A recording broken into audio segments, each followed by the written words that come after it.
Eye on Sun Valley, daily local news from beautiful Sun Valley, Idaho. Hi everybody, I'm Lori McNee and I'm here with Eye on Sun Valley in beautiful Idaho, and today I'm morel mushroom hunting. I've lived here in Idaho for over 30 years and this is my first time morel mushroom hunting, and I'm having a ball. It is so much fun. It's like an Easter egg hunt for adults, and at my feet right now are some morels, and I don't know if you can see them or not, but it's a real secretive pastime for the locals here because you can buy them for $35 a pound at Atkinson's Market. And so people really treasure these morels. They're delicious, and you can sell them and make some money. So right here at my feet are a whole bunch of morel mushrooms right now. So I'll pick them so you can see. Now I've been told to pull off the dirt so the little spores can create more for next year, but here they are, and you can see they're charred looking. I guess this would be a black morel, and here's like two came up just then. They really blend in with their environment, so it's interesting. It's rather meditative when you walk around looking for them. You need to walk slowly so you don't step on them, obviously, and just looking down and really being in the now, looking at what you're doing. I've really been enjoying this day. Here's a whole bunch. So it's fun. There's another one. And two more over there. Oh my, and more. Oh my goodness. I'm gonna need to get another bag because I just found a bunch of really big morels. I can see why people really enjoy this. I wouldn't call it a sport. In fact, it's more meditative. And I'm used to doing things more quickly and running or hiking or biking. And this is walking very, very carefully not to step on one of these guys. So here's a bunch right here. I hit pay dirt. They're not the prettiest things. They blend in with their charred environment. They don't look very tasty, but they sure are. So, Trey, why, you said I find them near fallen dead logs and burned areas? Yeah, so you'll find them on benches, areas that hold moisture more. Oh, okay. And then you'll find them around logs, especially the suspended logs underneath logs, because it shelters the soil from the sun, and it doesn't dry out as much, so they have moisture to come out. How can you tell these are morels? So there's a false morel, which is called a verpa, V-E-R-P-A. Okay. Okay. The way I like to describe it, the crown of the mushroom, the honeycomb of the mushroom, is all connected to the stem. Okay. But if you have a verpa, it's like an umbrella. Okay. They'll look similar to this on top, but when you close it, there's a huge gap here. It's not. Okay. The top is not connected to the stem, and that's how you tell if they're a false morel or a verpa. Okay. We've got a pretty good haul. What do you think? 5 pounds? 10 pounds? 2 pounds. 2 pounds? Oh, but look at all these beauties. Okay, so that's pretty good. That's not bad. No, not bad for a beginner day, right? That's really good. Yeah, this is fun. Yeah. And it's just so interesting. Once you find one, then you usually find two, and then they're usually together. So once you get the eye for it, it's pretty cool. And right now we're in this beautiful burned cemetery kind of trees. What happened here? Well, there was a forest fire here 2 years ago. Okay. The mushrooms have a symbiotic relationship with the tree. And when a tree is stressed, it dies, a beaver cuts it down, timber companies come in and cut the trees down. Right. It stresses out the trees, and it also stresses out the fungi roots that are attached to the roots of the tree. And so when that happens, the mushrooms start sprouting up. And the mushrooms and the tree have a symbiotic relationship where they both help each other to absorb nutrients from the soil, moisture from the soil. The mushrooms' roots obtain carbohydrates, and they obtain glucose and other things that are carbohydrates from the trees. And it actually, the roots of the fungi spread out and allow the trees to absorb more nutrients. So if you go out and you think I can just walk in the woods and find morels, you're not going to do it. what you have to look for are places like this, a forest fire has been.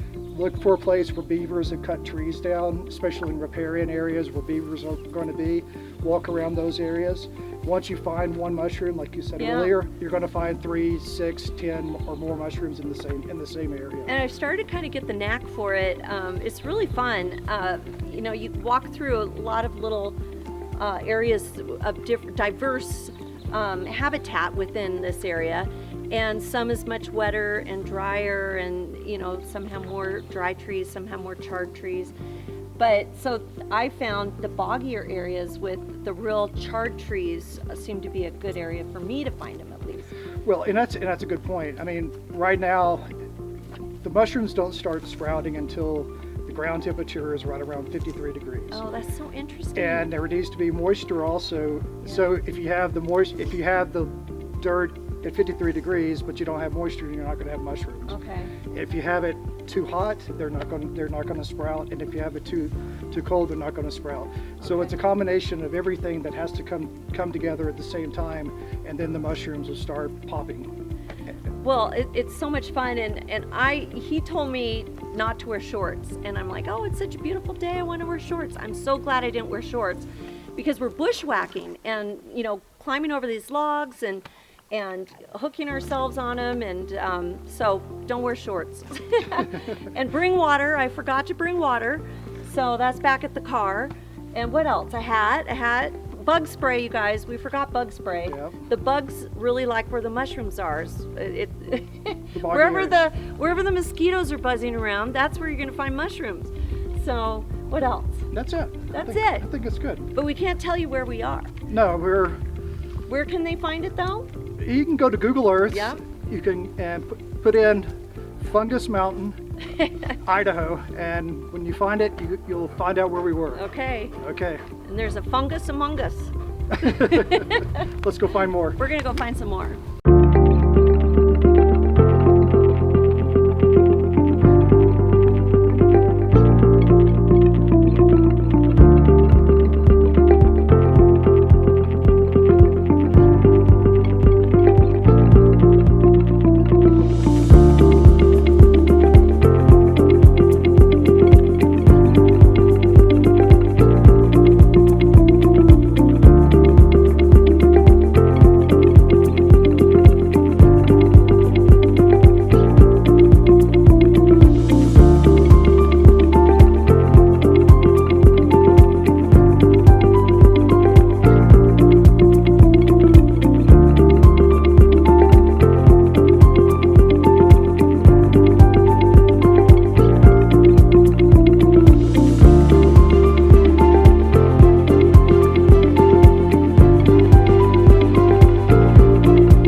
Family heritage, quite frankly, it's made us who we are today. We are proud to be Idahoan and proud to be an American. Back to the 1800s, our Idahoan generations would agree. It's been quite an exploration, a real adventure for our families. Farming, cattle ranching, serving the armed forces. We believe every generation should strive for betterment. From our family to yours, dig deep into your heritage. Explore it, live it, learn from it, pass it on. Audio Innovations is an innovative audio-visual company that designs, integrates, and simplifies a truly custom system to keep you comfortable, entertained, and secure in your own home. Audio Innovations TJ's Electric offers a variety of services, from phone systems to lighting control systems, HVAC systems, home theater, electrical, audio, and video, drapery systems, and more. Audio Innovations, 91 East Croix Street, Alturas Plaza, in Hailey. Davis Embroidery, screen printing and promotional products keeps your logo fresh and your message strong. As the Wood River Valley's one-stop shop for brand support, Davis Embroidery will help you make a lasting impression on your business and your customers. Add your logo to employee uniforms, polos, caps, jackets, t-shirts, water bottles, tote bags, or pens. Davis Embroidery will help you find the right product that fits your company's image and budget. Getting your logo viewed by customers, impressions matter and create top-of-mind recognition. With excellent customer service and quality brands, partnering with Davis Embroidery screen printing and promotional products is a winning marketing strategy. Visit our Ketchum showroom Monday through Friday, 8 to 5, or online at davisembroidery.com. I'm Derek Agnew, General Manager of Zenergy Health Club and Spa, and I want to take you inside and show you what we've done with our new Pivot Studio, which is going to blow you away.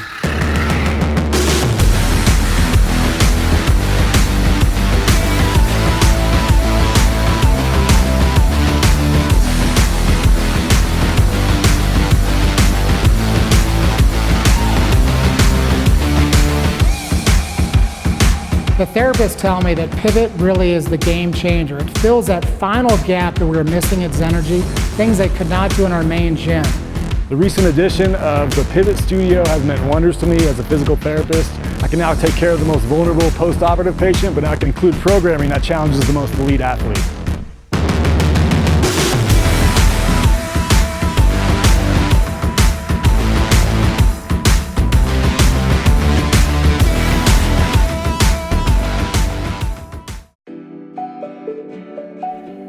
No matter your taste or personal style, the shopping in Sun Valley has what you need for a day in the mountains or elegant night on the town. From bike sales, rentals, repair, outdoor accessories, and souvenirs to high-end, on-trend fashion and sportwear, including a hip modern women's boutique, there is something for everyone in the Sun Valley Village.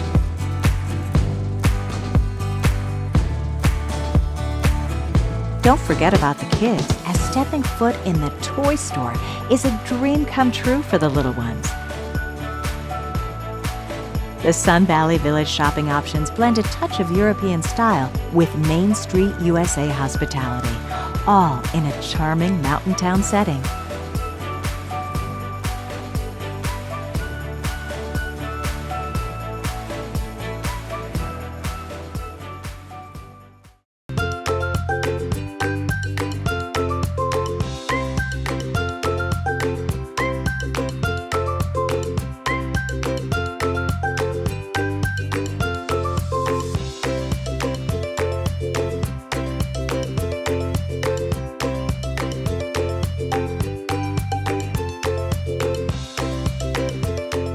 Better food, better price, better service. Atkinson's Market, supporting local farmers since 1956. Are you tired of being tired? Wouldn't you like to have more energy and not be so run down? Hi, I'm Dr. John Calvert with Sun Valley Smile Designs and Dental Sleep Health. That's right, a dentist who treats sleep breathing disorders and sleep apnea. You may be one of the millions of people that suffer from sleep apnea, depriving you of the quality of sleep that you need. You may not be aware of the serious physical problems with untreated sleep apnea. High blood pressure, diabetes, and stroke are just a few. For those of you that have sleep apnea but are just not able to tolerate your CPAP unit, there is help right here in Ketchum. I have over 17 years of advanced training in sleep health, and I can treat your sleep apnea, including annoying snoring, from beginning diagnosis all the way through treatment. No need to travel hours away for overnight sleep studies. I'll provide you with a complimentary, complete computer airway evaluation and consultation. Give my office a call and I can help you feel more rested and have more energy. Sleep well, live well. Come see us at Sun Valley Smile Designs and Sun Valley Sleep Health. Are you like me and can't stand paying your insurance bill? Just when you pay all your bills for the month, then along comes that dreaded insurance bill, putting the hurt on your checking account. Hello, I'm Mark Balkos, President of Wood River Insurance. That's why Wood River Insurance is an independent insurance agency. This means we have a multiple of insurance companies we offer to our clients. This allows us to hold the insurance companies accountable for coverage, service, and most important of all, pricing. When I started in this business 33 years ago, I only represented one company to my customers. And after a while, I felt as though my hands were tied when trying to be as competitive as I could. As an independent insurance agency, we represent you to the insurance company, not the insurance company to you. This allows Wood River Insurance to be as competitive as possible. So call us today at 208-788-1100 and let Wood River Insurance represent you. I moved out to Idaho 4 years ago, so I met a lot of people and I really, really like it here. In New York, I was always sort of introverted. When I came out here, that no longer was me. I became extroverted because the people here are so friendly and warm. You know, if you don't have something like that that brings you into other people's lives, it takes a long time to get to know people.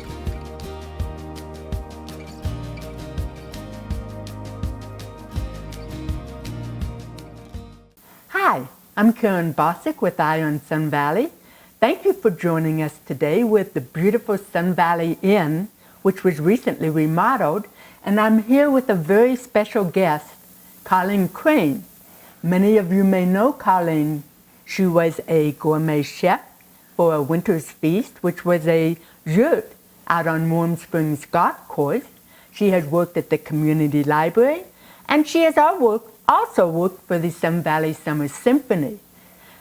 Why we're here today, though, is that Colleen and her husband, Jim Liesenfeld, recently went all the way from Sun Valley halfway around the world to Africa for an amazing 2-year trip.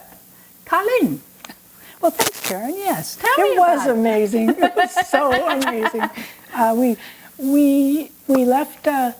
Well, in the beginning, we went to Africa for the first time in 2003, and we were on a tour, but it was a camping tour, and we were with guides and a few other people. Very nice, a beautiful trip. You just couldn't even believe it.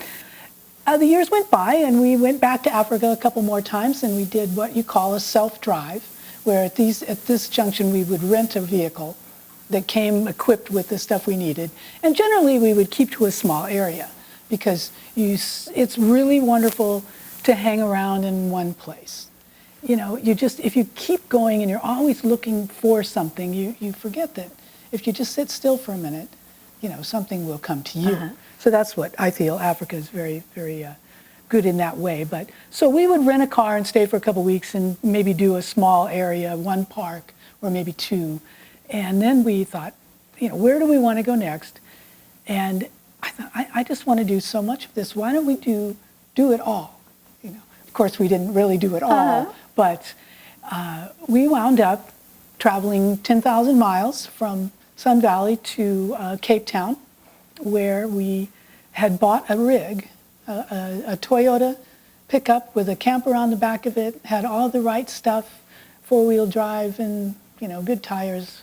We wound up replacing those eventually, but we didn't have a plan, except that we knew we wanted to go north until we came to the end, and then we would turn around and go south.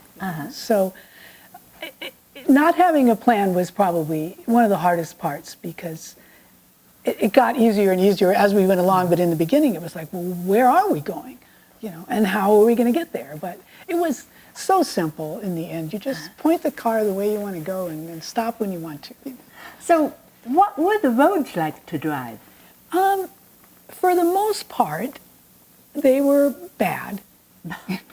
Great. Even the highway, they're not big on maintenance in most places, unless you're near a big city where there's a lot of commerce, and who wants to be there? That's the last place you want to go. So you're on, say, what we might think of as a county 2-lane, only, you know, one of the lanes is completely disintegrated and everyone's driving on the side and, you know, dodging potholes and stuff. So you just had to be really, really patient. Was there a lot of traffic out on the road? Not really, no. So you had them to yourself most of the time. You'd get close to some sort of civilization and you'd see a few more cars, and Standards there are a little different than here. You'll see a lot more older cars and broken down cars and vans packed with people. But that's how people get around. Motorcycles, so you had to be really careful to watch for motorcycles. Some guy's got his whole family and the family dog and maybe a cow going to market on this motorcycle. You don't want to mess with him. Did you have any problem with mud during monsoon season? Yes. We the whole trip kind of centered around what are we going to do when it rains? Where are we going to be when it rains? And it rains. What they have, the short rains are from about end of October to the end of November, and then it clears up for the holidays at the December, and it usually stays pretty nice until the 1st of January, where then you're going to have rain January, February, and March. And it won't, particularly, we didn't see it, rain for days and days at a time, but when it comes down, seriously, comes down. So when it getting stuck? Oh, yeah. So and there's almost no avoiding it. We are in Tanzania, where I would say the roads are probably the worst we drove on, and it's been raining for days. Sun will come out and, make it all look beautiful, which it does, but you're still ankle deep in mud and learning how to use the diff locks. And I drove us off the road. The mud was like butter. I mean, I never had a chance. We thought the road would be okay, and I turned onto it, and we went about 50 feet, and all off to the side, sunk sideways, up to the axles. It's getting dark. We hear a lion. It's, there's nobody don't around. think about that. Yeah, you don't think about that, but it's there. After that, we realized, okay, all we got to do, we just, A, don't get stuck, and B, if you do, push it. Make it happen. You can get out. This is a good truck. So we had a couple more tries to do that, and it worked. That was really fun. But thanks to him, you're here today. Yes. All the bad things that happened, nothing was that bad. We need to take a break, but I do want to come back and hear about the campgrounds and the wildlife you saw. So we'll be right back. Hi, I'm Anita Northwood. I live here in the Sun Valley area, and I have been inspired to create Silver Creek Assisted Living for your family. I'm inspired by my family, and we hope you will all come and take a tour of this place and understand that this is the place where your loved one should be. This is what brings us all joy and what we're the best at. Your family is our family, so come join us. Silver Creek Living is a wonderful place.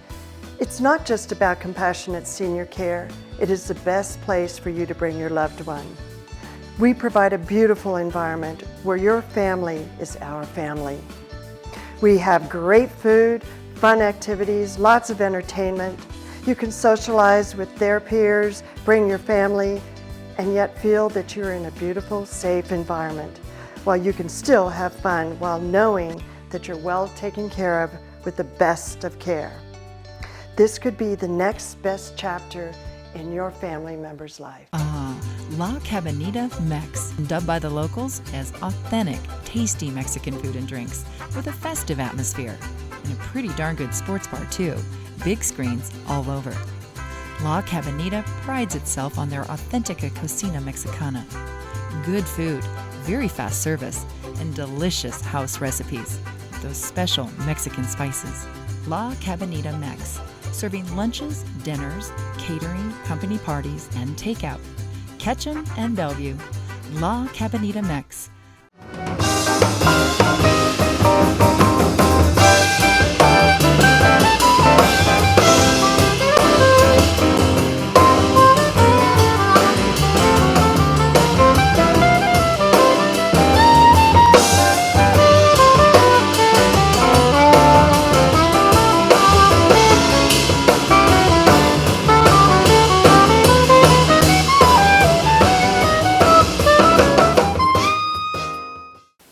I remember going to the doctor when I was a kid.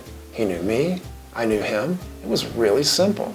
And then medicine changed with more expensive labs, medications, bigger clinics, and not enough time to explain it all. Direct primary care came along, outside the insurance system and affordable. I'm Dr. Tom Archie, At InterHealth MD, we spend the time we need building collaborative relationships. We bypass the insurance, lab, and pharmaceutical industries and pass on the savings to our patients.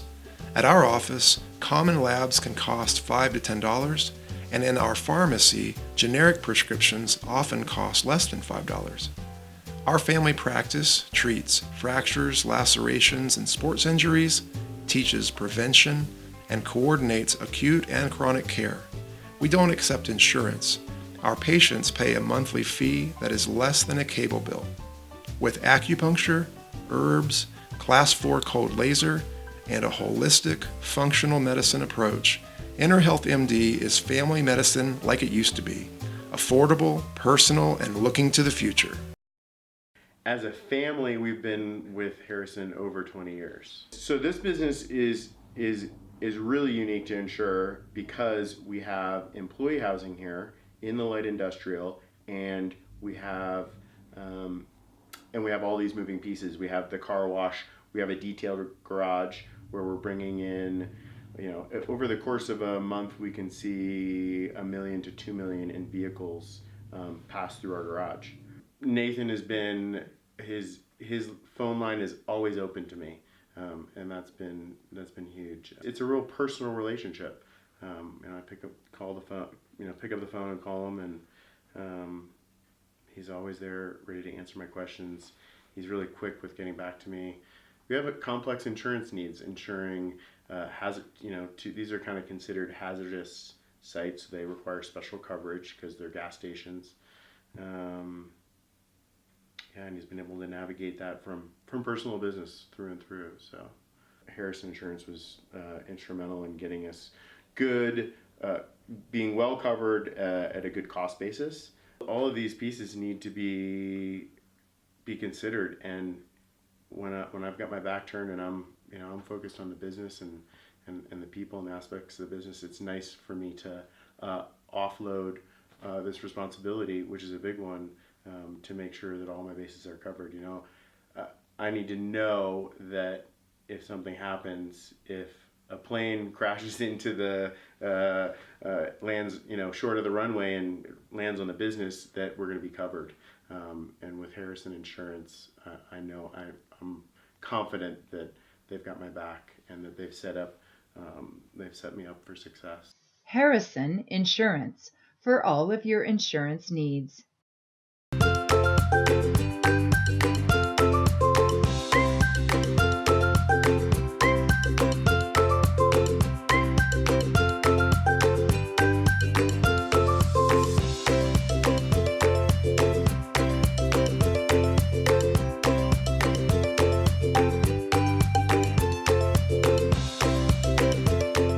Better food, better price, better service. Atkinson's Market, supporting local farmers since 1956. Sterling Urgent Care is now open at 507 South Main Street in Haley. Sterling Urgent Care is helping create a better healthcare experience. All patients are welcome. They accept most major insurances, including Medicare and Medicaid. They also accept self-pay patients and offer a membership program to help you take control of your health care costs. Sterling Urgent Care invites you to visit them at their beautiful new facility in Haley. Or learn more at sterlingurgentcare.com. Healthcare created with you in mind.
thank you for joining us again.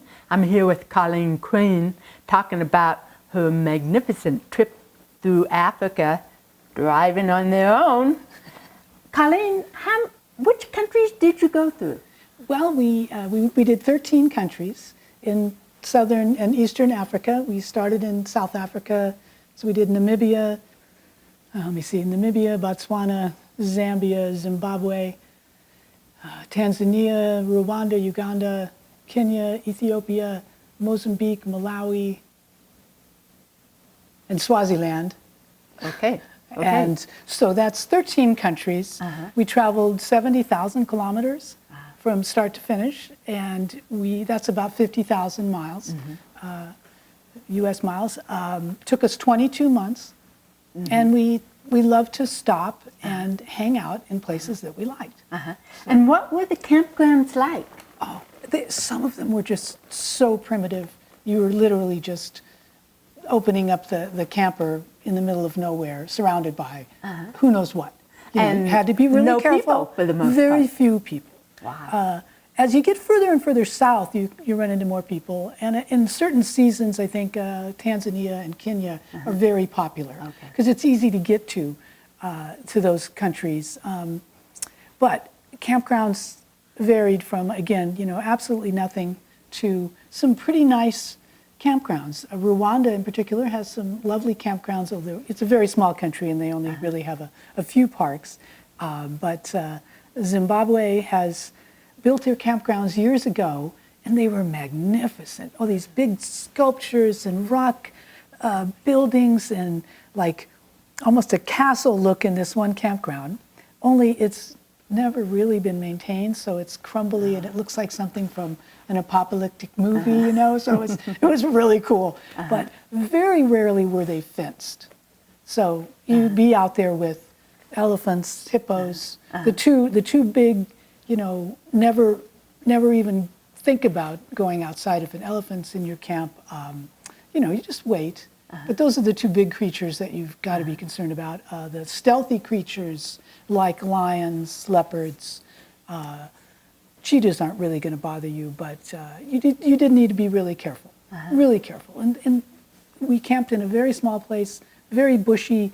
The truck fit just barely. We had maybe 2 feet on either side to move around, and I swear I never went out of that 2-foot range because we knew they were lying there. And walking around is not an option. There were actually signs, Karen, at one camp, and this was a little more formal camp, but there was a sign that said no jogging. And I'm like, you have to tell people this, seriously? But it's true. I guess there's a reason they put that sign up. But campgrounds weren't terribly cheap. Really? Yeah, I know. So it did cost? Oh, yes, it cost money. Sometimes you paid, 200 miles from where you were going to camp, and then you had to get to your campground. But as, I would say they averaged between 18 and 20, which sounds, kind of like, oh my God, for nothing, but it really wasn't for nothing. You were camping in the most gorgeous, out of Africa scenery that, I'd pay double for that in some places. Were there any birds or plants that really stole your heart? Oh, yes. The robin chat. Okay, it's just a small bird, a little smaller than our robin, right? It sings like you wouldn't believe. And it would, a couple times in camp, it landed right outside our truck and just sang its heart out. So we felt like everywhere we went, the same robin chat was following us and singing. And the birds migrate north and south. So as we headed north, we ran into the migration of the carmine bee eaters, which are stunning. They're brilliant magenta with greens and blues. They're this big, and they eat bugs on the wing. And the most impressive Abyssinian hornbill with its blue face and huge eyelashes, an enormous bill. I mean, its bill is huge. We only saw that in northern Uganda and in Ethiopia. So I must say, though, another favorite was guinea fowl. And I think everyone's heard of guinea fowl, the little dots, the blue dots on their wings, but there's 3 different kinds. There's the helmeted, crested, and vulturine. And I would say that those were You know, I loved those. As far as mammals go, we could not get enough elephants. We'd see 1,000 elephants one day. We'd wake up in the morning and be ready to see 1,000 more. We'd say, oh, no more elephant pictures. We've got too many. And then, you know, we just sit there. Well, what was it about the elephants? They're so big. And they travel in groups, so you almost always have a variety of sizes. And the little ones are hilarious. And everybody's in tune to the little ones. You know, the little guy will step out to see maybe who we are. And we didn't try to get close to these creatures. They could come to us. And they were just darling. I mean, their movements, and they take that trunk, and some of the little ones were so small they didn't know how to work their trunk. So it was a constantly entertaining. There are a lot of elephants in Africa, but don't be fooled. You know, if we don't get a handle on this business, there won't be any more. And there are some brilliant people very dedicated to preserving what's left. It's very difficult. So I would recommend go now and take your time, see as much, you know, don't try to drive 1,000,000 miles unless you've got 2 years. But it's something to see. It's worth seeing now. The people are every bit as wonderful as the wildlife and the scenery. You just can't go wrong. Wow. It's fabulous. Well, Colleen, thank you so much for sharing your wonderful stories with us and your wonderful pictures. I mean, fabulous photographs and video. You can't help it. I mean, there's just so many beautiful things to take pictures of. I'm not a photographer, but I did great. But you wouldn't know it. I mean, they're fantastic. Thank you so much for joining us. I'm Karen Bosick with Eye on Sun Valley. Until next time, I'm keeping my eye on Sun Valley for you. Welcome to Pure Body Bliss, your home in Haley for extraordinary movement training. Pilates, yoga, and fusion classes, as well as incredible massage. We specialize in private and semi-private sessions, dynamic group classes, and exceptional massage techniques to both realign and relax. At Pure Body Bliss, we have something for everyone, including restorative yoga, core-focused Pilates, and our studio-exclusive high-intensity burn classes, just to name a few. All taught by patient and highly educated professionals with thousands of hours of teaching experience. Have fun, work hard, sweat, then relax, restore, and rejuvenate, all in one beautiful setting. Solidify your resolutions with our complete unlimited membership. At Pure Body Bliss, we love your body. No matter your taste or personal style, the shopping in Sun Valley has what you need for a day in the mountains or elegant night on the town. From bike sales, rentals, repair, outdoor accessories, and souvenirs to high-end on-trend fashion and sportwear, including a hip modern women's boutique, there is something for everyone in the Sun Valley Village.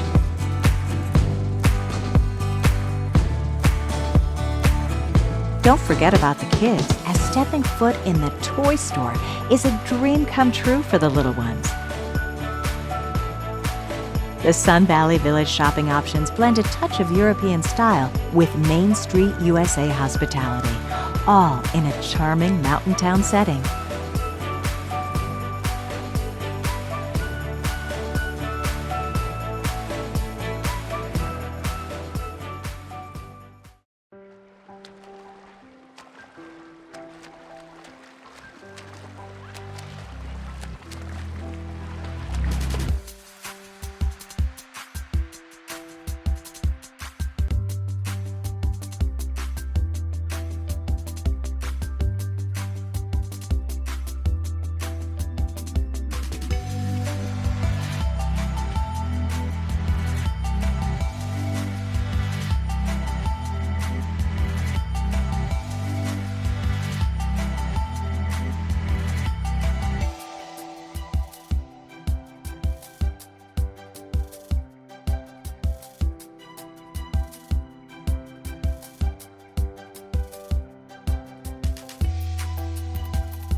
day. Can I get a make my day?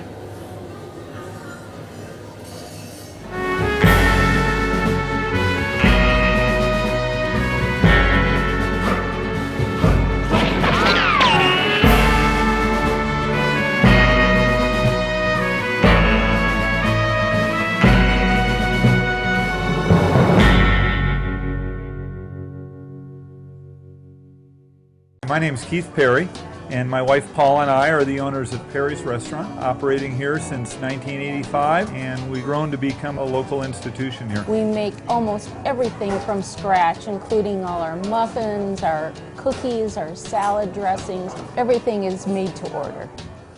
Perry's is open daily at 7 a.m., serving hearty breakfasts and made-to-order sandwiches, salads, soups, and premium beer and wine. I'm Michael David with Eye on Sun Valley Sports, and it's my honor to be joined by our very own Miles Fink DeFavre, champion of the Red Bull 400 Michigan and Park City 2019. Miles, thanks for being with us. Of course, happy to be here.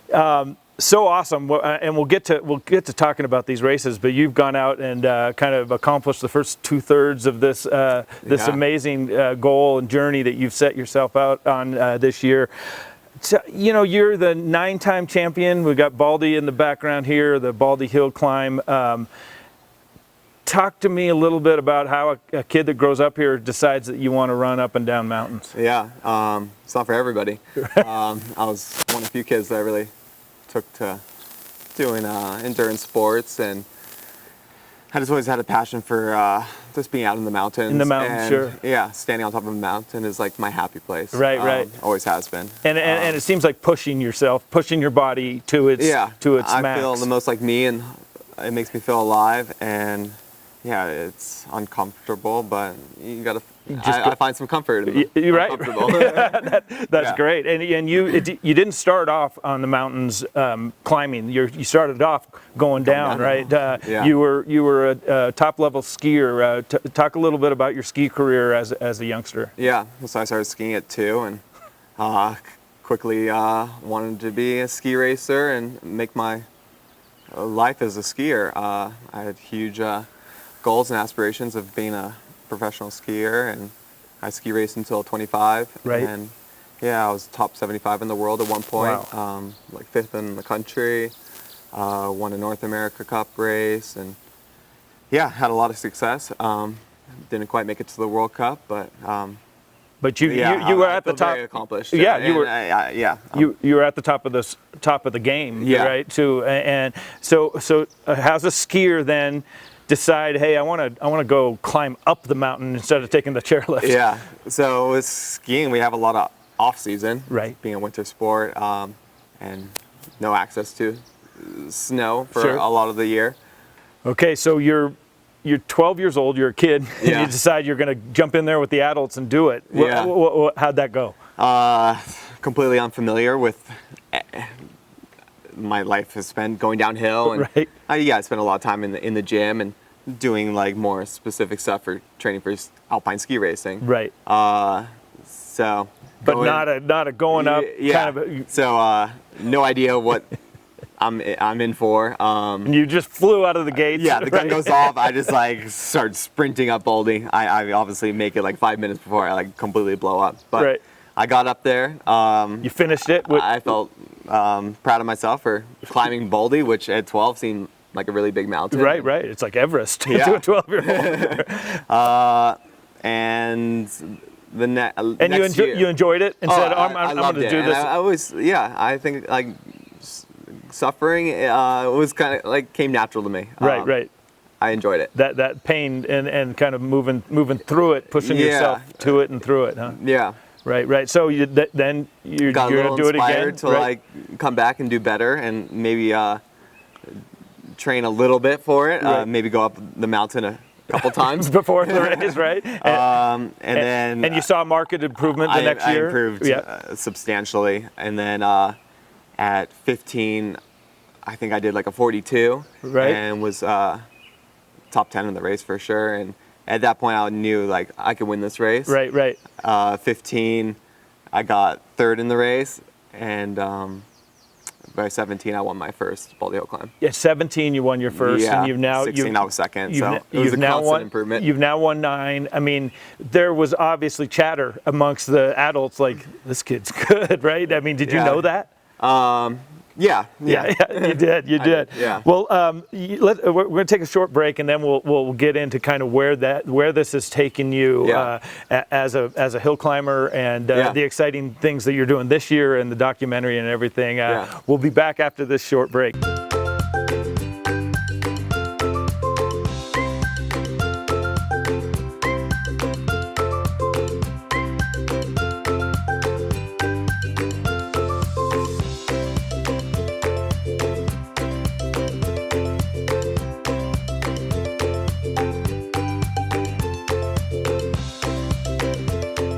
Better food, better price, better service.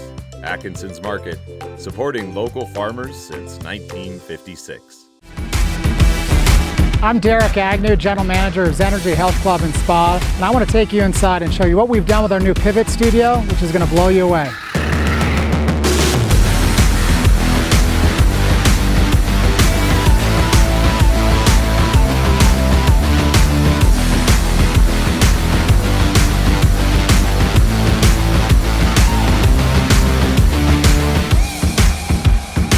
The therapists tell me that Pivot really is the game changer. It fills that final gap that we were missing at Zenergy, things they could not do in our main gym. The recent addition of the Pivot Studio has meant wonders to me as a physical therapist. I can now take care of the most vulnerable post-operative patient, but now I can include programming that challenges the most elite athlete.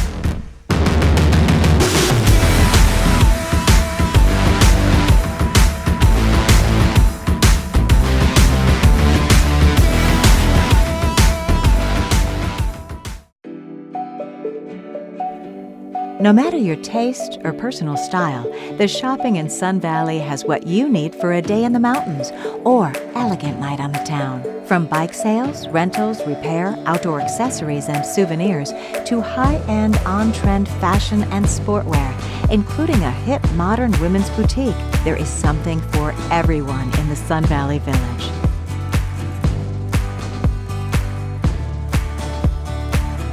Don't forget about the kids, as stepping foot in the toy store is a dream come true for the little ones. The Sun Valley Village shopping options blend a touch of European style with Main Street USA hospitality, all in a charming mountain town setting.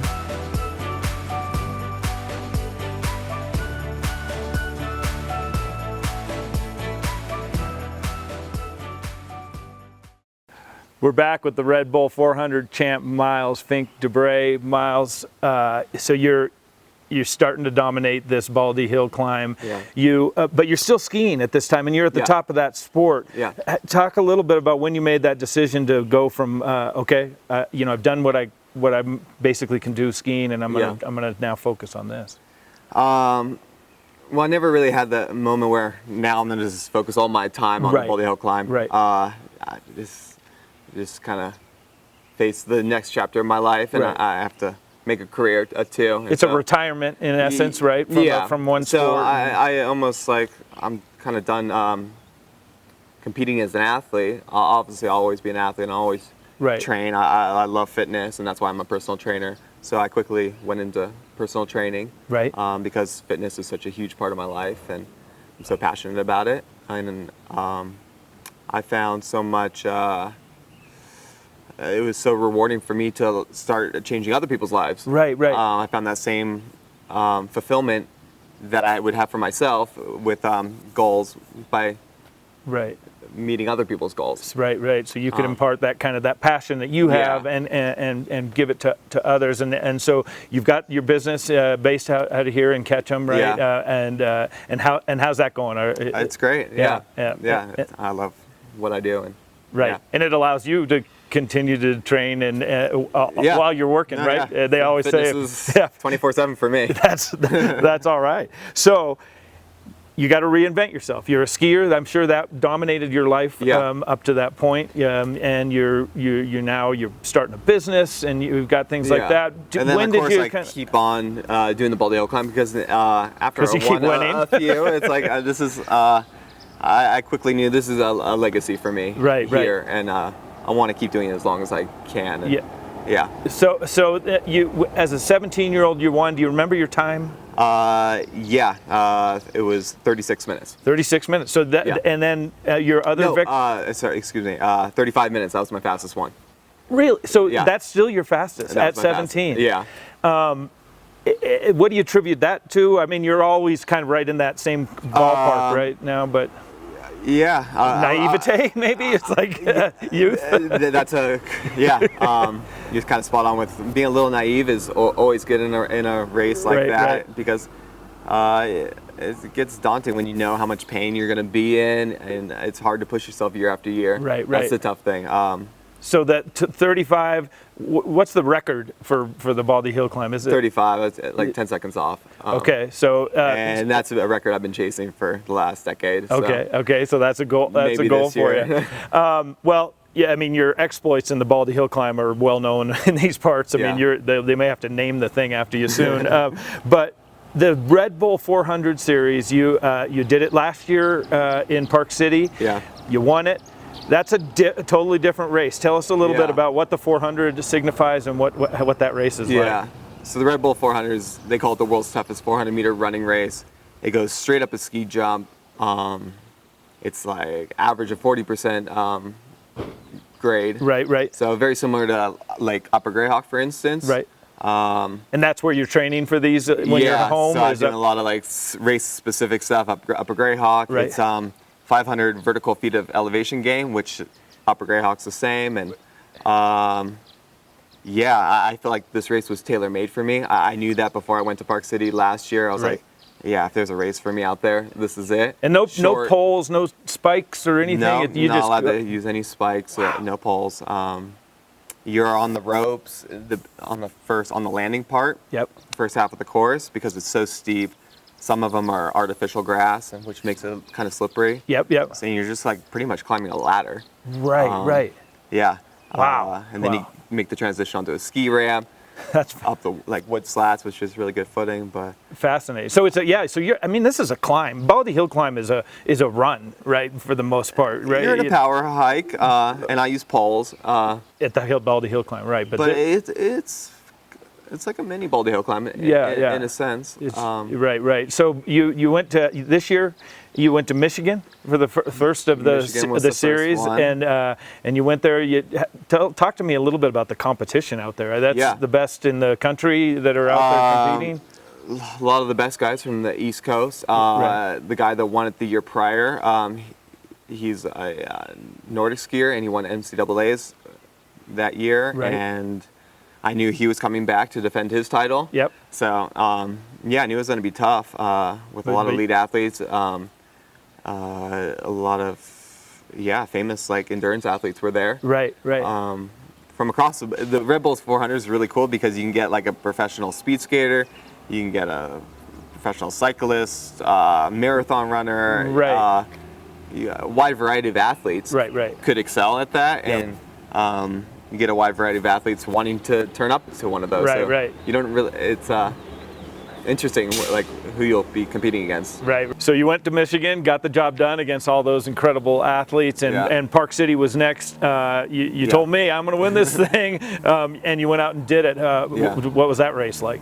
It was amazing to like go back to Park City and you're defending your title. Yeah. I've put a lot of pressure on myself, and obviously I have high stakes. Creating a whole documentary on this whole journey here, and going there purely to win a race. So, right.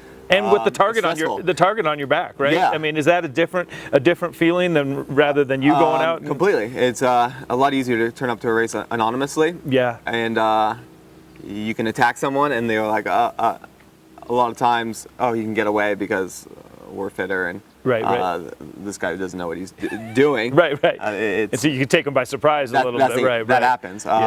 Now everyone's watching me, and like you can't let that guy go. Right. So well, a little bit of that. Speaking of watching you, now you're Michigan champ, Park City champ. Yeah. Next up is the World Championship. That's in Canada, correct? Yeah, Whistler, Canada. In Whistler. you got the target on your back. And will the level of competition, as world championships usually are, step it up a little? Yeah, there's so many professional Red Bull, like pure Red Bull 400 athletes. Right. Yeah, you got a great guy in every country coming. Right. Yeah, well, there's a bunch of guys I already know of, and the difference there, I know I'm capable of winning, but the difference will be everyone there'll probably be like 10 guys, 10 meters to go, and I'm going to have to really do something really special if I want to win. And as you've proven over your life, pushing yourself is where you do best. So it'll be fun to watch you and do that. Well, it's going to be awesome to watch you in Canada. It's going to be super exciting too when this documentary comes out. And it's been great to sit down and visit with you and learn a little bit more. I've watched your exploits and your accomplishments from afar. But congrats on everything and moving forward. My guest has been Miles Fink Dubray, the two-time 2019 Red Bull 400 champion. I'm Michael David with Eye on Sun Valley Sports, keeping my eye on Wood River Valley sports for you.